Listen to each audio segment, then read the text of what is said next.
Welcome back to my channel, guys. I'm going to be showing you how I make my homemade rose water. First thing you want to do is get distilled water, not regular water. Don't ask me why, just get distilled water, okay? I filled up my pot about halfway. However much water you're going to be pouring or using is however much water you're going to get. So if you don't have a lot of containers or anything like that, don't pour a lot. My heat is on high. You want the water to be boiling. You can get any kind of roses really, but preferably organic ones are going to be the best ones because they're not going to have any extra nastiness in it, pesticides, things like that. I was making rose water for not only myself but other people as well, so that's why I'm using a lot of water and I'm using all of the roses that I got.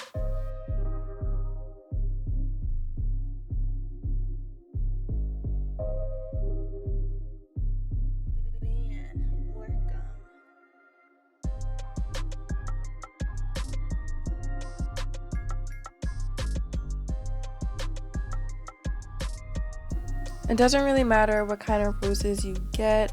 If you do get a darker colored rose, your water is going to be that color. I know before I had used a light dusty kind of pink rose and the water ended up yellow. So I wanted something that was more vibrant this time. So literally all you're going to do, guys, so simple. You're just going to let the water boil. And you're gonna see over time that the petals are gonna lose its color, and that's what you want. Now, there are other ways to make rose water. I know some people like to do it like the OG way, where they pretty much make the distilled water themselves as well. But ain't nobody got time for that over here. Maybe one day when I really feel up to it, I will try that. But to me, this is a fast, easy, simple way of making it, and I've had no issues making it this way, so that's what I'm sticking to for now.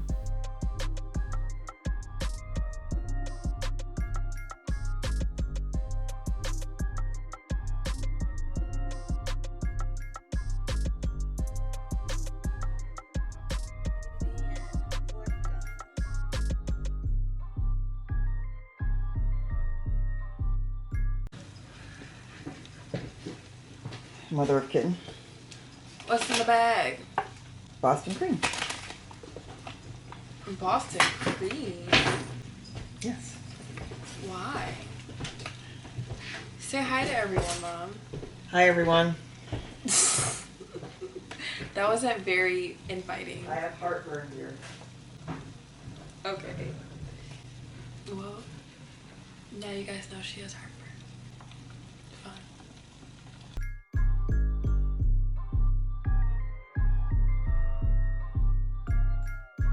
Okay, I don't think I showed it, but once it gets to this point where it is boiling, you can turn your heat down to where it's pretty much just simmering, and you're just gonna wait until the water turns a very vibrant color, and the rose petals will become clearly pale.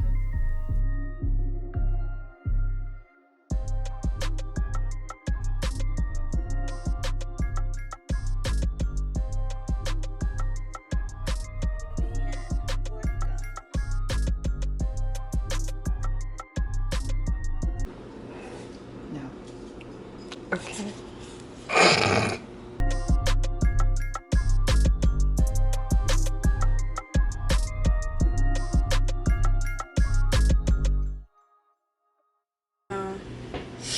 You have a lint in your hair. Do you want me to get that out? Sure. Just kidding, it's a part of me. Let me stop.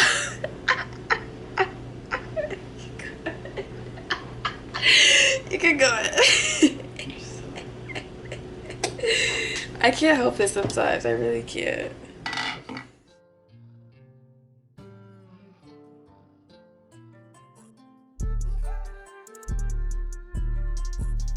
So now all you're gonna do is strain the rose water. If you don't have a regular strainer, you can use like cheesecloth or something like that too. And then after that, you're gonna see me squeeze out any excess water from the petals with the spoon. And once that's done, you're gonna let it cool down.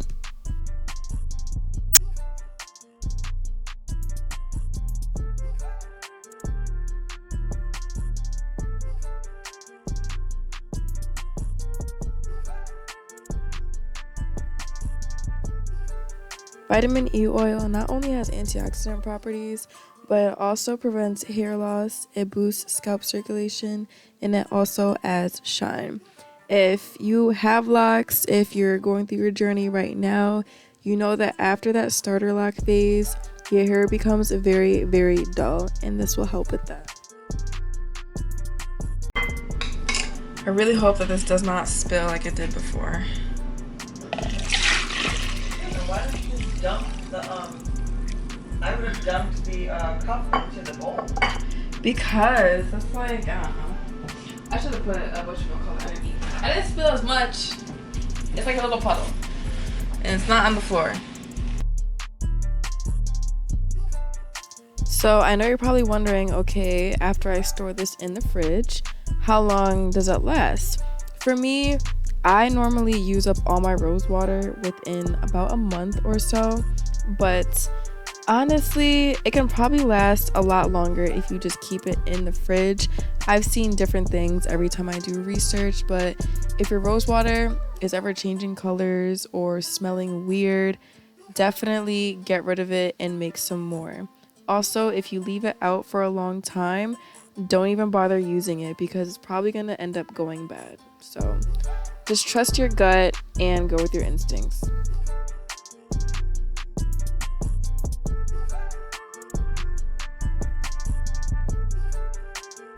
That's it for this video. Don't forget to like, comment, and subscribe. I will see you guys later.